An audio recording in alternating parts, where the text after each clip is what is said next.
Motor वाला जो topic है उसमें फिर आगे बढ़ते हैं। हम दो चीज़ों पर चर्चा कर चुके थे कि विद्युत मोटर क्या है और उसका प्रिंसिपल क्या है। फिर उसके बाद जो नेक्स्ट टॉपिक जो हमें करना है इसमें कवर, वो उसकी संरचना है कि ये किस किस तरह से बनी होती है। तो ये आर्मेचर है। आर्मेचर कोई भी एक रेक्टेंगुलर कॉइल हो सकती है, जो कि आप एक आयरन की पट्टी ले लीजिए या फिर फॉइल ले लीजिए, शीट ले लीजिए, उसके ऊपर कॉपर के तार लपेट दीजिए।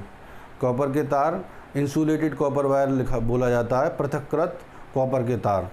तो ये जो पृथक्कृत कॉपर के तारों को उसके ऊपर लपेट दीजिए और लपेटने के बाद में एक कॉइल बन जाएगी। जैसे कि हम इलेक्ट्रोमैग्नेट के बारे में भी सुन चुके हैं, विद्युत चुंबक के बारे में। तो उसमें बताया जाता था कि कोई कार्ड शीट है, सिलेंड्रिकल कार्ड शीट, उस पर यदि कॉपर के वायर लपेट दिए जाएं तो ये समायोजन क्या कहलाता था? विद्युत चुंबक कहलाता था। यदि सिलेंड्रिकल कार्डबोर्ड शीट के ऊपर कॉपर के वायर लपेट दिए जाएं और उसमें धारा प्रवाहित होने लग जाए तो इस तरह का जो समायोजन है वो क्या कहलाता था? विद्युत चुंबक, और इंग्लिश में बोलते हैं इलेक्ट्रोमैग्नेट। तो यदि ये कोई कार्ड शीट है, इसको ऐसे मोल्ड कर लीजिए, तो ये सिलेंड्रिकल कार्डबोर्ड शीट हो गई और इस पर कॉपर के तार क्या कर दीजिए? लपेट दीजिए। लपेटने के बाद में इसमें करंट का फ्लो करने लग जाइए तो हम देखेंगे एक हिस्सा नॉर्थ पोल बन जाता है और एक हिस्सा साउथ पोल। नॉर्थ पोल से तो मैग्नेटिक लाइंस या चुंबकीय रेखा बाहर निकलती हैं और साउथ पोल की तरफ क्या करती हैं? एंटर करती हैं। तो उसको क्या बोलते हैं? इंग्लिश में वर्ड बोलते हैं टर्मिनेट करना। अब उसके बाद ये बात होगी कि आर्मेचर कैसे बनाई जाती है। फिर उसके बाद देखते हैं, ये हैं स्ट्रॉन्ग मैग्नेट, जिसको दंड चुंबक कहते हैं।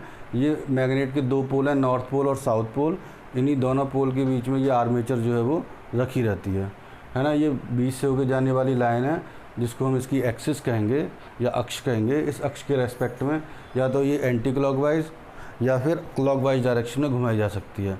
एंटी क्लॉकवाइज का मतलब होता है घड़ी की सुइयों की दिशा के अपोजिट, और क्लॉकवाइज का मतलब होता है घड़ी की सुइयों की दिशा में।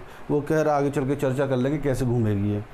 फिर उसके बाद इन जो एक्सल से एक स्लिप रिंग S1 और एक S2 लगी हुई है। ये कॉपर की बनी हुई स्लिप रिंग है जो कंडक्टिंग मीडियम पैदा करती हैं, और ब्रश जो है वो बाहर वाले सर्किट और मोटर के बीच का जो है एक कनेक्टिंग मीडियम है, एक बेसिक पार्ट है। ये नहीं घूमते, ये तो स्थिर अवस्था में रहते हैं, पर सारा मोटर में आर्मेचर, एक्सल, स्लिप रिंग सब घूमती हैं। अब जरा इसकी वर्किंग देखते हैं। तो ये सब समझ में आ गई, स्लिप रिंग क्या है, ब्रश क्या है। ब्रश कार्बन के बने हुए हैं। फिर आगे चल के इसकी करते हैं वर्किंग। वर्किंग क्या होती है? इसको कहते हैं क्रियाविधि।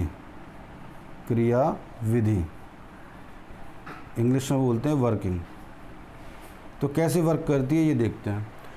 तो जैसे ही आप इलेक्ट्रिक करंट पास करा देंगे बच्चों, तो सबसे पहले तो करंट की डायरेक्शन देखना सीख लीजिए कि इलेक्ट्रिक करंट की डायरेक्शन हमेशा सेल की पॉजिटिव टर्मिनल से चलती है और नेगेटिव टर्मिनल की तरफ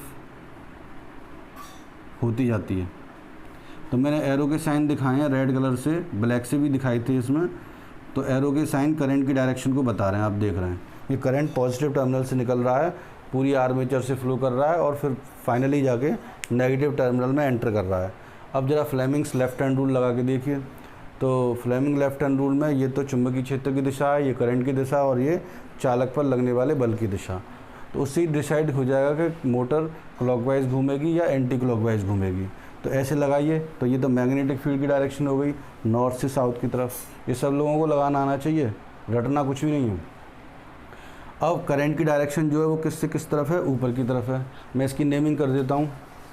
तो नेमिंग कर देते हैं, इसको कह देते हैं ए, इसको कह देते हैं बी, और इसको कह देते हैं सी, और इसको कह देते हैं डी। तो करंट की डायरेक्शन कहाँ से कहाँ है? बी से लेके ए की तरफ। तो फोर्स की डायरेक्शन कहाँ आ गई? अंदर की तरफ। तो मैं डायग्राम में ऐसे अंदर की तरफ फोर्स की डायरेक्शन दिखा देता हूँ, एफ। फिर उसके बाद करंट ऐसे फ्लो कर रहा है। फिर उसके बाद करंट सी डी डायरेक्शन में कहाँ आ रहा है? नीचे की तरफ। मैग्नेटिक फील्ड 4 फिंगर से या तर्जनी से दिखाया गया है, नॉर्थ से साउथ की तरफ। करंट की डायरेक्शन सी से डी की तरफ है। तो इस पर जो फोर्स की डायरेक्शन है वो कहाँ से कहाँ हो गई? बाहर की तरफ। यानी कि जो मार्कर की डायरेक्शन है वो फोर्स की डायरेक्शन है जो सी डी पर लग रही है, और बी ए पर लगने वाले फोर्स की डायरेक्शन कहाँ होगी? पेपर प्लेन के परपेंडिकुलर अंदर की तरफ, यानी बोर्ड के अंदर की तरफ लगेगी। तो इसका मतलब ये है कि दो फोर्स लग रहे हैं हमारे। यदि ये एक्सिस हो इसकी, तो एक फोर्स तो अंदर की तरफ लग रहा है और एक फोर्स बाहर की तरफ लग रहा है, और ये दोनों फोर्स क्या किसका निर्माण कर रहे हैं, बल युग्म का। और बल युग्म क्या बनाता है, टॉर्क, बल आघूर्ण। तो इस वजह से बल युग्म की वजह से ये क्या करते हैं, रोटेट करना स्टार्ट कर देती है मोटर, है ना। बल युग्म का उदाहरण जो है हम लोग पहले भी जान चुके हैं मैकेनिक्स में, कि चाहे आप साइकिल की चाबी को घुमाएं या फिर गाड़ी की स्टीयरिंग को घुमाएं या फिर आप मोटरसाइकिल के हैंडल को घुमाएं, हर जगह बल युग्म का निर्माण होता है। एक फोर्स तो अंदर की तरफ लगेगा और एक फोर्स जो है ऐसे करके बाहर की तरफ लगेगा, यूँ करके बाहर की तरफ दिखा देते हैं इस फोर्स को। और इस वजह से आप ये देख रहे हैं कि मैं अलग से डायग्राम दिखा रहा हूँ, एक फोर्स तो ये आ गया और एक फोर्स ये आ गया ऐसे करके, और ये एक्सिस है इसकी। तो इस वजह से ये जो सिस्टम है वो क्या करने लग जाता है, रोटेट करने लगेगा, और इस वजह से सिस्टम रोटेट करना स्टार्ट कर देता है। तो ये फोर्स तो ऊपर आ रहा है तो ऐसे रोटेट करेगा, यूँ।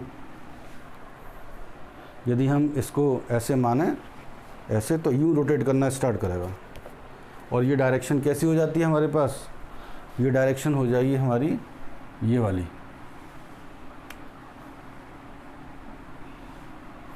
ऐसे। तो इसे एंटी क्लॉकवाइज कहेंगे। तो जो मोटर है वो कैसे घूम रही है, एंटी क्लॉकवाइज। अब मोटर ने घूमना स्टार्ट कर दिया, तो जहाँ पर एक पुली लगा दी जाती है, पुली के ऊपर एक बेल्ट चढ़ा दी जाएगी। यही बेल्ट किसी दूसरी डिवाइस जिसको हमें घुमाना है उसके साथ कनेक्ट कर दी जाएगी। मोटर चलने से क्या होगा कि पुली घूमने लगेगी और पुली के साथ में वो बेल्ट चलने लगेगी, और बेल्ट के साथ साथ जो पूरा सिस्टम है वो क्या करने लगेगा, रोटेट करने लगेगा। और इस तरह से हम विद्युत ऊर्जा को यांत्रिक ऊर्जा में परिवर्तित कर सकते हैं। तो इसकी जो वर्किंग है बच्चों, जो मैंने बोली है वो आपको लिखनी है, जो मैंने बोली है अपनी अभी लैंग्वेज में। स्लिप रिंग का काम क्या है कि जैसे ही ये ऐसे घूमना स्टार्ट करती है तो स्लिप रिंग ये वाली कहलाएगी हमारे पास S1 और ये वाली S2 कहलाएगी।